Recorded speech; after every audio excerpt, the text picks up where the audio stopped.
Hi everyone, I'm Tom, and for a bit of a change today, I'm going to be showing you some dice towers. These are from eRaptor, who make all sorts of lovely wooden board game accessories, and they are running a Kickstarter where you can get hold of some of these beautiful dice towers. I'm not just going to leave them crowded here, don't worry about that. I'm going to show you them in beautiful detail.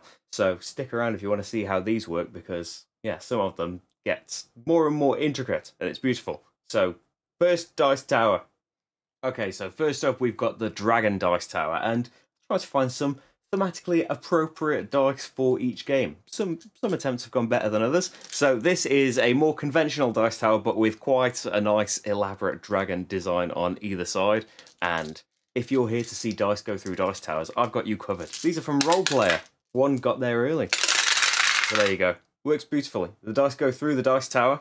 It works as you would expect, except it's all cool and dragony. And inside is the kind of slatted zigzag design that makes the dice roll all nicely, and it's got some nice cutouts in this one, and the eRaptor logo on the front. Next up, we've got the Raptor Dice Tower. Well, Raptor in a bow tie anyway. This one has got a little bit more going on in that, you know, you can do a little ventriloquist act with the Raptor yourself if you would like to, and while his mouth's open, well, while it's shut as well, it would work. But while his mouth's open, you can chuck in some dice. These are from Jewelsaur Island, some lovely custom dice for a change. And yeah, it works as you may expect it to. They come out all random and rolled and stuff. Yeah, same, you know, zigzag design in there that's affected by, you know, how you're opening the mouth. Maybe you could put them on there and shut his mouth and make them roll. It's up to you, really, isn't it? But there you go. You can roll them while he's asleep. Next up, we have the Galaxy Portal, which is a bit of a beast, a bit of a monolith here. You know, lovely sci-fi, crazy elaborate design going on there. And inside, the familiar slatted zigzags, where there's still like a bit of a galaxy design going on in there. And what could be more appropriate than roll for the galaxy, with the bonus that these, you can just get fistfuls of dice and roll them all at once in it. I'm excited. And finally, we have the Steampunk Furnace, and this is the one that made me think, yeah, I need to do a video on these. This is, you know, reminiscent of all of your favourite fictional furnaces. The one from Home Alone, all of your favourite furnaces. You open it up with the nice gears underneath there, and the gates form, you know, like a barrier for the dice that are going to be coming out of it. And guest starring in this dice tower is Steampunk Rally, which aren't, you know, amazingly custom, but they are quite nice dice, and thematically, you know, it fits. So you put your dice on these little doors at the top, rather than just chucking a load in yourself. Yeah, I haven't actually tried it with tons of dice, so I didn't want to just overload it myself. And then you grab the great big steampunk lever and give it a nice tilt.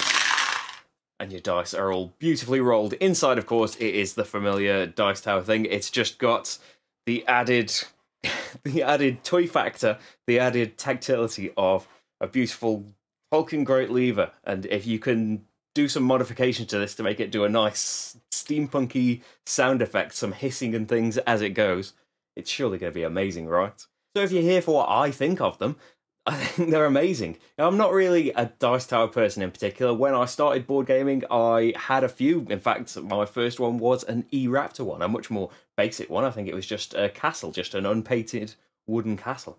But yeah, things have come a long way in those few years. And yeah, they've got a much bigger range than this from previous Kickstarters and things. I saw their stall at S, and they've just got tons and tons and tons of beautiful designs. So yeah, these are more conventional dice towers, the dragon and the raptor, and then you've got some more. I like more and more elaborate designs, even though I guess it's more space to store stuff in. It's going to take up more space on the table, but you know, when you've got things like this, it's just beautiful. I suppose it's a bit much to ask to have a thematic dice tower for every single game that you play that involves dice, but imagine if you could, right? This would be amazing. But yeah, It did seem really, really cool as well, rolling the roll for the Galaxy dice through that, and the Steampunk Rally dice through this, and the Dinosaur Island ones through that. It's just my childish nature, though, wanting to play with toys, isn't it, right? But yeah, far and away, I mentioned it when I first got this out. When I first got the email asking if I'd be interested in covering these, I thought, well, yeah, I'm not so into dice towers. And then as I started to see the designs, it's like, wow, I'm into these. But especially as you know, it's nice that they get big and elaborate designs like this. But when there's mechanics involved, when there's cogs and wheels and things controlling the actual mechanism of doing the dice, even though as I mentioned, inside it's a standard dice tower. Once you have opened the trap door, but that little extra, it really goes above and beyond, I think.